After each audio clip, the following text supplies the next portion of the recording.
these parts. You can't be adventuring on your own. Well, there is actually meant to be a wizard down the street who's meant to eliminate all of these monsters, but no one can find him. Can you go check up on him?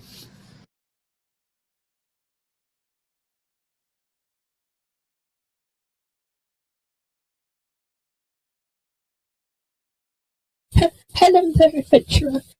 I need your help. There's so many monsters out in the world. I'm too scared to leave my house because of them. Please take that wand on the table and go defeat them all. And please, if you take any damage, feel free to use the potion.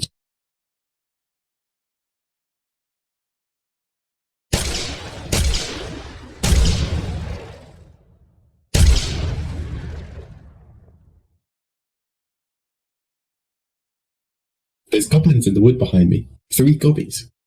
Just like on this image. Go clear them out, but be careful to stay quiet, or they may hear you coming.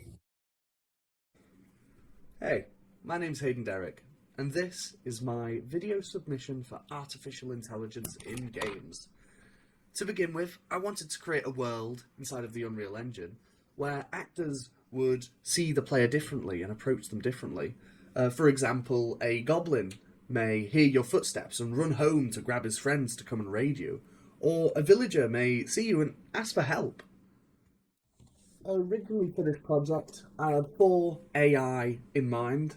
One would be a casual person that runs towards you. You would obviously run away from enemies, and maybe he'd have like a talk box to talk to you. The second enemy would be a snake that roams around the land and hits the player and maybe knocks them back. You know, something the player would have to dodge out of the way and shoot. Next would be a rock monster, where this rock monster would throw rocks at you, and then after throwing would have to go back to its like pile of rocks and collect some to throw more at you, like reloading a gun. Then we had a goblin, which would live in like a woodland area and listen for people's footsteps. They were easily spookable, and would run home after they've heard the player. So, in this section, we're going to go in a bit more detail about each individual AI actor. To start off with, we're going to be with the snake, this little guy. He's rather adorable. He uses sight to see the player and other actors. For instance, the rock monster, but we'll get there when we get there. So, on begin play, it sets the cone to visible because it uses a cone to attack the people, and it goes into this random state that it calls here, the random.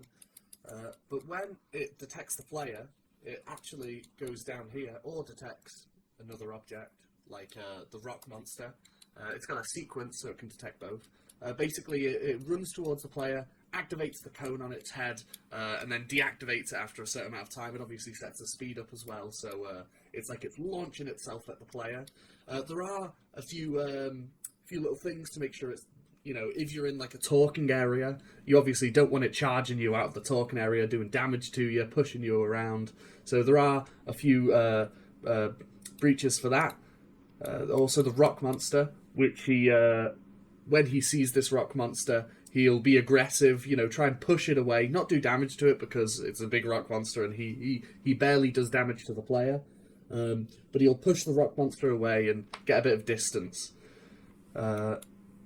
I'm going to show it in action now with the player in there with it. You see the charge at it, they can do damage, and actually they're doing a lot. And boop the player away. Do you see how high I got then? Oh, and then.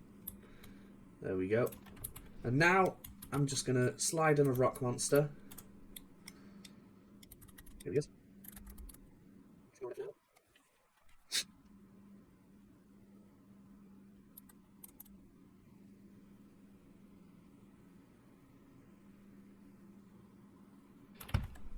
This is our next actor. He is the Rockman. He's quite a handsome looking fellow, and he uses a behaviour tree. So if we see here, you can see it's actually checking if it sees the player, it's checking if it's reloaded. If not, it goes to this schmovin, which is number 4, and then once that's completed, it goes to 5, and then it'll come back down and check all of these, which none of them are true at the moment. So I'll plug myself in, stay out of range for a second. You can see he's still thingy. And then the second he gets me, you can see it's shifted onto chase. And in the chase is actually where he'll throw his rock. It'll do damage to me. obviously I started it in so if you actually look now, he's going to reload, but he won't be able to reload because the reload point's over there. So I'll go to the open world and show you. I'm now in the field, as I said, with the Rockman. You can see he's starting to chase me. All stuff we saw. You can see he takes damage. You can actually see at the bottom now, you take 2 damage from a rock.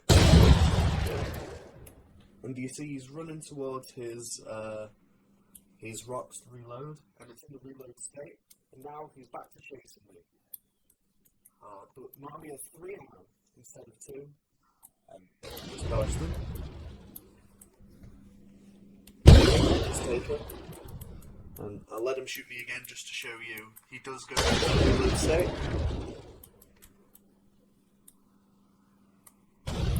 There you go. And now he's back to schmoovin'. So here we have another actor, our soldier.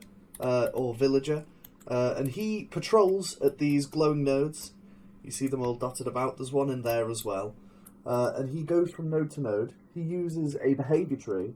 As you can see here, he goes from the first one. It then waits there for a certain amount of time. This one waits for 5, then this one will wait for 2, then this middle one will be for 10 because it's longer. I actually do have code for a finite state machine version of this where it has the locations in an array and it shuffles a variable that just ticks over every time the thing goes over. But I thought to show the proper use of behavior tree, I would do it like this, where you see like it goes from one state to the next, to the next, to the next, to the next down. And you can see here is the actual C player, so it can see player at any point. So from any area, he can see the player, if obviously the player's in view. So I'll just go over and show you that he can in fact see the player, and the state will change. I'll zoom it out so you can actually see it at what point.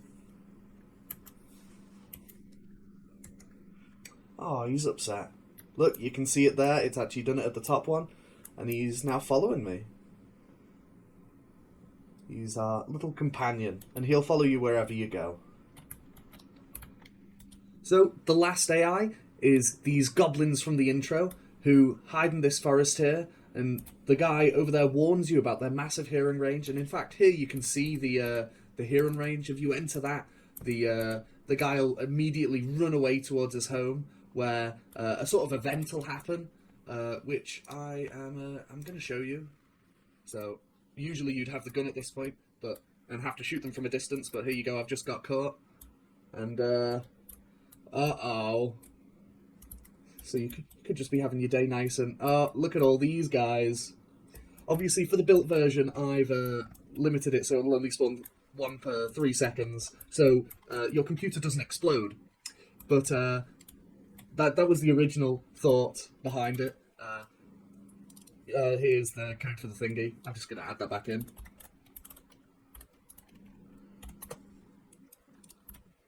You know, so it doesn't break anyone else's computer. But yeah, here's the guy's code. He moves randomly throughout the scene until he on scene. He sees the player and on overlap with the hearing. So he hears and then he goes to this actor. It gets the 0 value of it, which is the first one placed, which is the one in the hook, coincidentally, which is nice, isn't it? And then it sets the max walking speed to a lot faster, so it's a lot harder to shoot him, because once you've lost, you've lost.